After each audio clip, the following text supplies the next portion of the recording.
오늘 함께 나누고 싶은 주제는 구원적 신앙, 구원에 이르는 믿음입니다. 특별히 무엇이 구원적 신앙이 아닌지, 또 무엇이 구원적 신앙인지를 살펴보려고 합니다.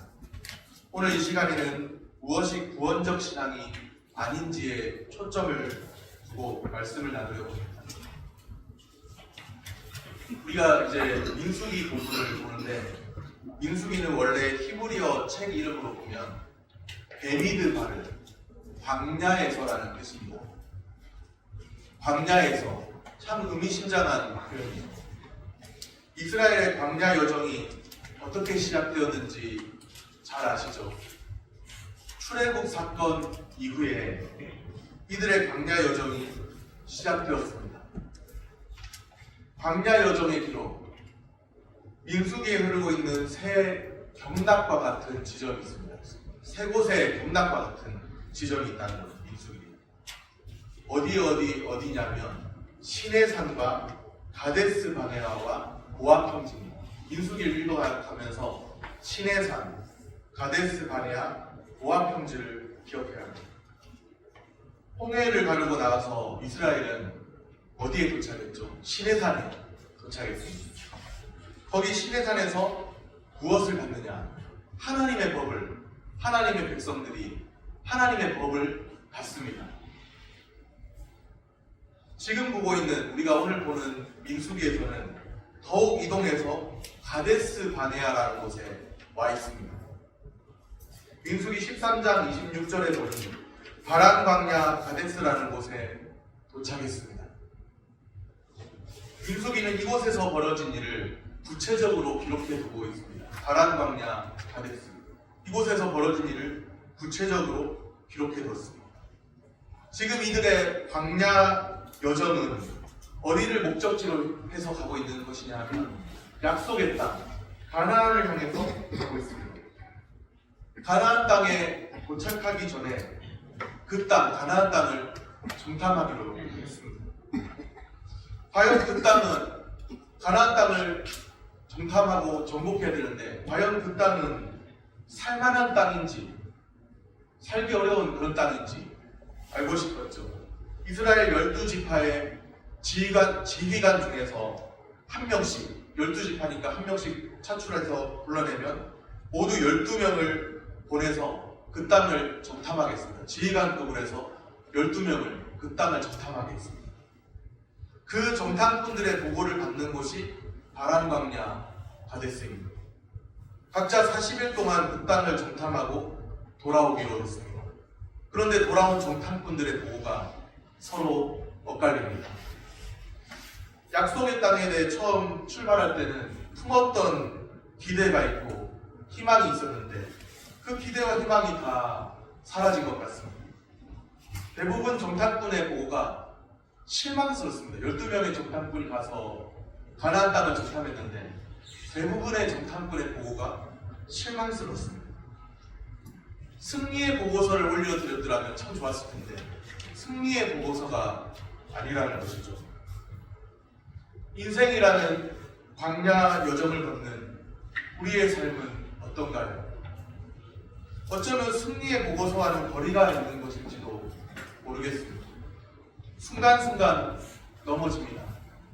아파하고 실패하고 낙담하기도 합니다. 정탐꾼들이 어떻게 보고했는지를 한번 잘 들어보시길 바랍니다. 민수기 13장 33절 말씀입니다. 거기서 네피림 후손인 아낙 자손의 거인들을 보았나니 우리는 스스로 보기에도 메뚜기 같으니 그들이 보기에도 그와 같았을 것이니라. 우리는 스스로 보기에도 메뚜기 같다, 그렇게 표현하고 있죠.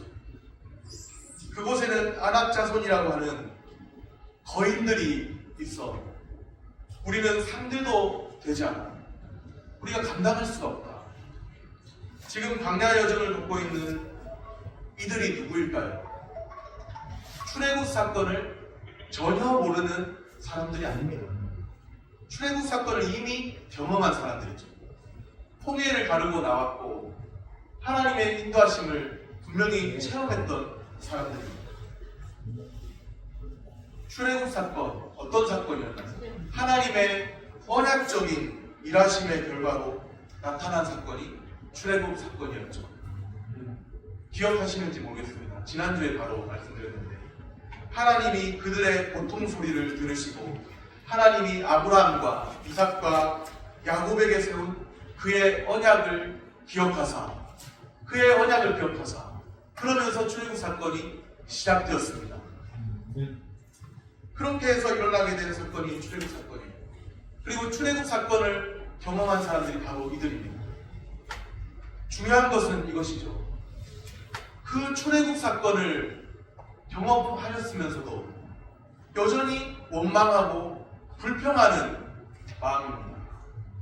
수많은 기적을 보았으면서도 여전히 마음이 달라지지 않았다는 거예요.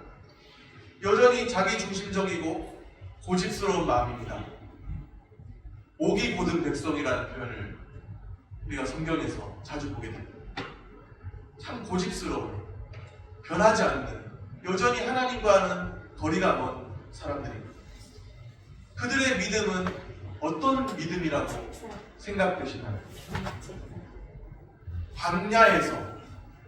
광야에서 쓰러지고 말 믿음입니다. 그들의 믿음은 기적을 체험했던 신앙입니다. 참 놀라운 것이 기적을 체험했어요. 애굽에 내려진 10가지 재앙 보았고요. 홍해를 가르고 나온 것을 경험했습니다.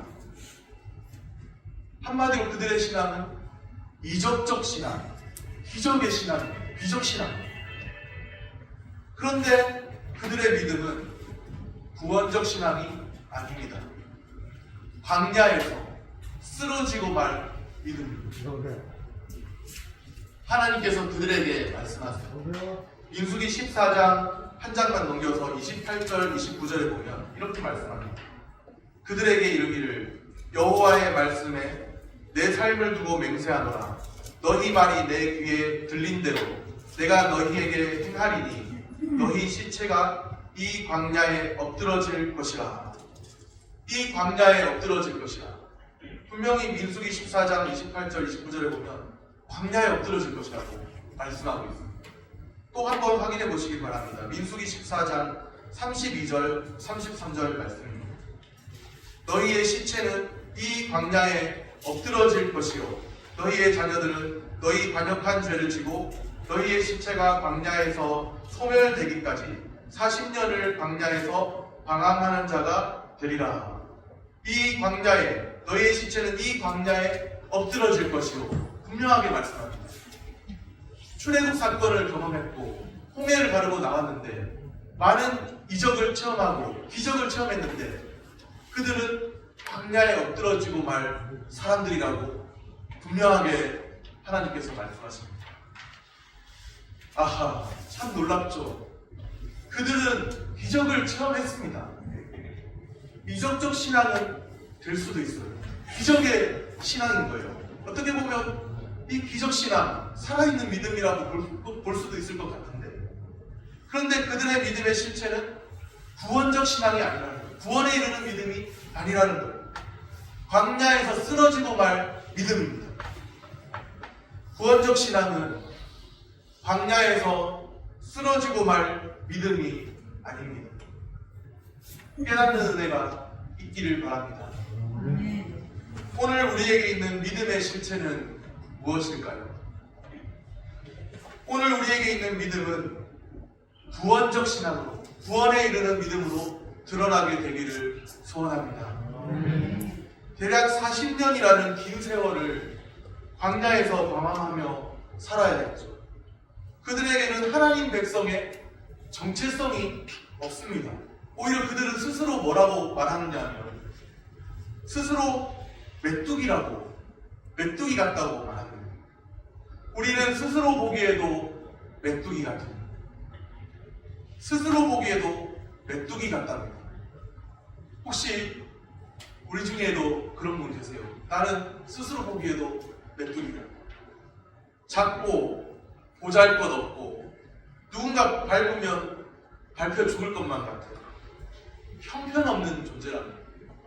하나님의 백성이 그런 사람들인가요? 아니잖아요. 그들의 정체성은 메뚜기 정체성입니다. 그들의 정체는 메뚜기 같은 사람들입니다. 이렇게 메뚜기 정체성을 가지고 사는 사람들입니다. 그러다가 어떤 결말을 그들이 맺게 될까요? 그들이 맺게 될 결말이 무엇인지 아세요? 메뚜기 정체성을 가지고 사는 사람들, 그들이 맺게 될 결말, 먹다 죽는 인생입니다. 먹다 죽는 인생. 광야 40년을 방황하면서 먹다 죽는 인생으로 끝나고 마는 사람들입니다. 가나안 땅을 정탐하고 나서 해야 할 일이 있었습니다. 가나안 땅을 뭐 해야 돼요? 정탐하고 나면 정복해야 되죠. 정탐하고 나서 정복해야 했습니다. 어떻게 정복하느냐? 하나님 나라 백성에게는 사명이 있죠. 아브라함을 부르시면서 하나님이 그리시는 큰 그림이 있죠. 한 사람, 아브라함 한 사람을 부르셨지만 열방을 향한 축복의 통로로 살도록 부르셨습니다. 열방을 주님께로 돌아오게 하는 사명을 주셨습니다. 아브라함 한 사람으로 시작됐지만 열방을 향한 하나님의 큰 그림이 있다는 거예요. 이 사명을 위해 부르심을 받았습니다. 가나안 땅에서도 무엇을 해야 될까요? 그 가나안 땅에서 하나님의 하나님 되심을 나타내어야 하지 않겠습니까? 지금이 바로 그 순간입니다. 가나안을 정복해야 될 시점이 임박했습니다. 가나안 땅에 사는 이들에게 그들이 섬기는 신이 참된 신이 아니고 그들은 헛된 우상을 섬기고 있을 뿐이고 우리 주 하나님이 유일하신 참 하나님이시며 하나님의 하나님 되심을 선포해야 될 순간이 바로 이 순간이라는 것이죠. 그런데 그 사명을 포기하기로 했습니다. 아낙 자손들, 거대한 장대한 그 자손들 보면서 우리는 상대가 되지 않는다고, 감당하지 못한다. 그 사명을 포기할 마음을 벌써 먹은 거예요. 사명을 감당하지 않는 인생의 결말이 있습니다. 광야 40년의 긴 세월을 먹다 죽는 인생으로 끝을 맺습니다. 참 비참하다고 생각되지 않으세요? 출애굽에서 겨우겨우 애굽 이집트에서 나왔는데, 노예 생활하던 곳에서 나왔는데, 그리고 광야길을 지나서 조금만 더 있으면 약속의 땅을 정복할 그 시점에 와 있는데, 그런데 약속의 땅에 들어가지도 못하고 광야 40년간을 방황하다가 먹다 죽는 인생으로 끝을 맺는 안타까운 인생입니다. 무슨 인생으로 끝을 맺는다고요? 먹다 죽는 인생. 참 비참하죠. 왜 사냐고? 그냥 살지요. 그냥 살고. 목적도 없고 방향성도 없고 하나님 나라 백성이라는 정체성도 없고 그냥 사는 거예요. 왜 사냐고? 그냥 웃지요. 그냥 살지요. 그냥 그렇게 사는 거예요. 아니, 그럴 수가 있나요? 그럴 수가 있습니까? 이들은 출애굽한 하나님의 백성, 언약 백성이 아닌가요? 하나님의 백성이 아닌가요? 그런데 하나님의 백성도, 언약 백성도 그냥 그렇게 비참한 운명으로 끝을 맺을 수가 있나요? 잘 이해되지 않습니다. 언약 백성도 먹다 죽는 인생으로 끝을 맺을 수가 있나요? 하나님이 시작한 구원 계획인데, 아니 이렇게 끝을 맺을 수, 허무하게 끝을 맺을 수가 있다는 말인가요? 이런 반론이 충분히 가능하지 않아요. 그런데 이때 개혁신학자들의 용어를 빌리면 언약 백성인데 언약의 두 측면이 있습니다. 언약의 두 측면. 언약의 외적인 측면과 내적인 측면이 있습니다. 카이퍼라는 신학자의 말을 빌리면 그들은 실제로 언약 관계 안에 있지만 필연적으로 언약에 참여하는 자들은 아닙니다. 또 바비크라는 신학자의 말을 빌리면 그들은 언약 안에 있지만 언약에 속한 것은 아닙니다. 로마서 2장 28절 29절에 초면적 유대인이 아니요 또 이면적 유대인이 유대인이라고 하는 말씀을 봅니다. 그 말씀과 어느 정도 일맥상통하는 말입니다. 이 말씀을 오늘 우리에게 적용하면 어떻게 될까요? 표면적 유대인도 있고 이면적 유대인도 있는데 제도적 교회 안에 있어도 먹다 죽는 인생이 될 수 있습니다. 제도적 교회 안에 있어도 지금 눈에 보이는 이 교회당 안에 있어도 물론 진정한 성경적인 교회는 그런 게 아니지만 눈에 보이는 이 교회당 안에 있어도 먹다 죽는 인생이 될 수 있다는 말입니다. 구원적 신앙으로 살면 먹다 죽는 인생으로 끝날 수가 없습니다. 그렇게 될 수가 없습니다. 구원적 신앙, 구원에 이르는 믿음을 소유하지 못하면 안타깝게도 교회당 안에 있으면서도 같이 한 장소에서 예배를 드리면서도 먹다 죽는 인생으로 끝날 수 있습니다. 교회당 안에, 예배당 안에 참된 신앙만 있는 것이 아니에요. 종교인도 있습니다. 하나님 백성으로서의 정체성과 사명이 있는데 그 정체성과 사명을 잊어버린 사람들이 있습니다. 영적으로 그냥 무감각하게 사는 사람들이 있죠. 제도교회 안에는 눈에 보이는 유형교회, 특별히 제도교회 안에는 소위 유사 그리스도인이 있습니다. 형식적 신자가 있다는 거예요. Almost Christian is not Christian. 거의 그리스도인 되었다고 보이는 그 사람이 있을지라도 거의 그리스도인은 그리스도인이 아닙니다.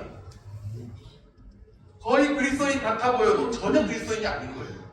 진짜 신자가 되지 않는 이상은 그런 거예요. 물론 우리가 함부로 단정 지을 수가 없죠. 누구는 형식적 신자, 누구는 진짜 신자, 누구는 알고, 누구는 바라지. 이렇게 함부로 우리가 판단해서는 안 됩니다. 판단해서도 안 되고 판단할 수도 없고. 그러나 분명 교회당 안에 형식적 신자도 있기 마련입니다. 형식적 신자가 존재합니다. 생명에 이르는 회개에 대해서 알지 못하는 사람, 구원에 이르는 믿음에 대해 알지 못하는 사람들이 있다는 사실입니다. 참 안타까운 사실입니다. 오늘 광야의 이스라엘이 출애굽 사건을 경험했으면서도 먹다 죽는 인생으로 끝을 맺는 것처럼 그 자녀들이 들어가고 여호수아와 갈렙은 나중에 들어가게 되는데 그 대부분은 광야에서 다 죽잖아요. 광야의 이스라엘이 먹다 죽는 인생으로 끝을 맺는 것처럼 구원에 이르는 믿음을 소유하지 못한 사람도 있다는 안타까운 사실이죠. 오늘 우리는 생명에 이르는 회개를 알게 되기를 소원합니다. 구원에 이르는 믿음을 알게 되기를 소원합니다. 하나님 백성의 정체성과 사명을 가지고 살아가는 주의 백성들 다 되시기를 소원합니다. 오늘도 주의 말씀을 들으면서 그 말씀 앞에서 우리의 믿음을 구원에 이르는 믿음인지를 다시 한 번 더 점검해 보시기를 바랍니다. 말씀을 정리합니다. 오늘 우리는 메뚜기 정체성을 가지고 살아야 할 사람들이 아닙니다. 광야에서 쓰러지고 말 믿음으로 끝나서는 안 됩니다. 먹다 죽는 인생으로 끝맺지 않기를 바랍니다.